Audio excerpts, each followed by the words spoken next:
양봉 투자입니다.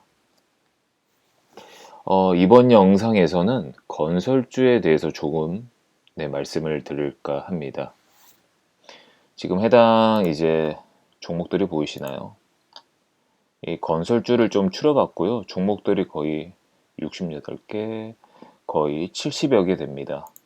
그런데 건설주 하면 어떤 생각이 드시나요? 한물간 산업이다.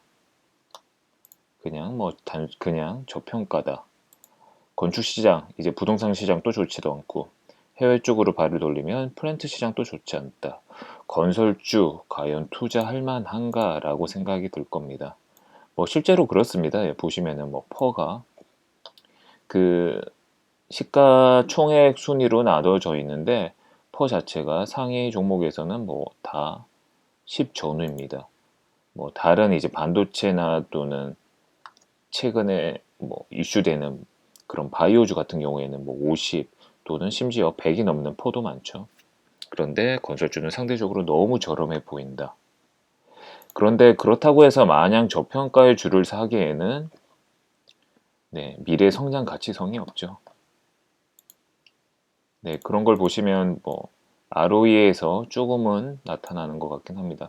물론 이게 올해 거는 아니고 작년 거이긴 한데 다른 반도체 관련주 그런 거랑 비교했었을 때 상대적으로 ROE 개선이 되지는 않습니다. 대신에 PBR 퍼는 상당히 낮습니다. 일단 지금 현재 제가 왜 건설주에 대해서 언급을 하냐 말씀을 한번 드릴게요.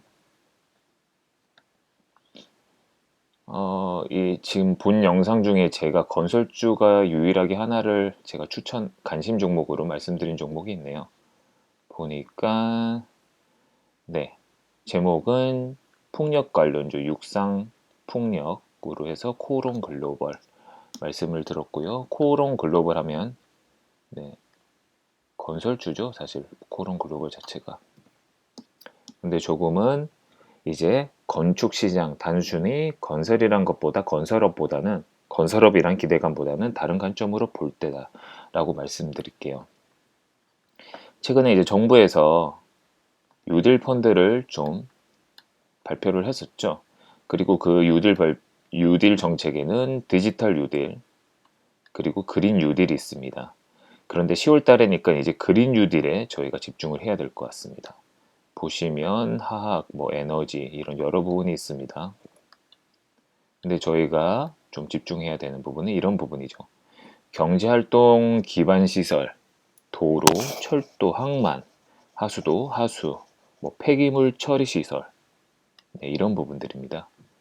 내용 보시면은 관련된 부분들이 본 내용에 대한 디테일한 연장선이고요. 그렇죠. 그런데 정부나 모든 이런 정책에서 건설업을 뺄 수 없는 거는 이유가 있죠. 지금 참고로 전반적으로 코로나로 인한 경제 악화 및 경제 지표가 정말 상당히 좋지 않습니다. 그런데 왜 정부가 이런 각종 지표가 안 좋을 때 건설 투자 카드를 꺼낼 수밖에 없냐라고 하면 일전에 기억하실지 모르겠지만 그 이명박 MB 정부 때도 이제 토목 건설이죠. 4대강 정책을 이슈화 시켰고요. 또 지금 현재 미국에서도 경기 불황, 경기 악화할 때 항상 이제 SOC라고 해서 건설 관련된 토목 이런 부분들을 이슈화 부각을 시킵니다. 사회 간접 자본 예산을 증액을 시키고 또 규제를 완화를 하면서 건설 붐을 장려를 하는데요. 이 부분이 가장 직접적인 방법이죠. 예를 들어서 실제로 철도나 도로를 건설한다고 한번 생각을 해보세요. 여기 예를 들어서 현대건설만 들어가냐? 그게 아니죠. 토목회사, 전기통신회사, 조경회사, 또 뭐가 있나요? 이러한 건설을 위해 설비되는 기계 설비회사. 일자리 창출은 당연하죠. 그리고 만약에 이러한 철도나 도로의 설비가 완료가 되온다 해도 여기에 따른 운영 관리가 들어가게 되어 있죠. 네. 그래서 지금 시장에서 이 건설주가 상대적으로 저평가이긴 한데 그냥 저평가다. 이것만으로 절대 건설주를 매매하시면 안 됩니다. 한번 최근의 트렌드를 한번 보여드릴까요? 이게 좀 정리가 잘 되어 있더라고요. 집 말고 건설업계에 이유 있는 외도, 코로나 장기화 부동산 규제 강화로 국내외 사업 환경 불투명, 유망 시장인 친환경 신재생에너지를 통한 안정적 성장 기반 확보 이렇게 나와 있습니다. 네네 이게 그래서 보시면은 지금 현재 건설업계가 가장 주목하는 분야는 친환경 신재생에너지 분야이다. 더불어서 정부도 한국판 뉴딜 계획에 따라 신재생, 친환경 산업에 70조를 투입한다. 되어 있습니다. SK건설 같은 경우에는 친환경 경쟁력에 주목하고 있고 연료 존지 테마가 있고요. 대우전자 역시 전기차에 눈을 돌렸다. 휴맥스 EV 지분을 매입했고 현대건설 역시 친환경 신재생 에너지 분야 신사업을 모색 중에 있다. 정말 여러 가지 컨셉이 있습니다. 컨텐츠가. 스마트팜. 이 부분도 있네요. 롯데건설은 수처리 기술에 집중하고 있다. 폐기물, 폐수 등을 처리해가는 바이오가스를 생산하는 곳으로 이런 식으로 나와 있고요. GS건설은 올해 초 리튬이온 배터리 리사이클링 사업에 본격 진출했다. 정말 여러 내용이 많습니다. 단순하게 기존의 이제 부동산, 재건축 이런 건축 시장을 보기에는 그 부분은 건설주 매수의 조건이 되지는 않습니다. 이런 부분들이 필요해요. 지금 현재 뉴딜 정책의 수처리 사업 사안 영역으로 수혜 기대된다.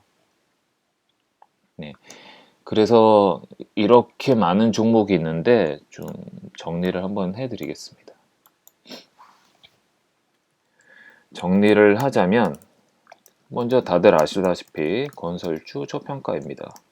그런데 이것만으로 주식 매매하시면 안 됩니다.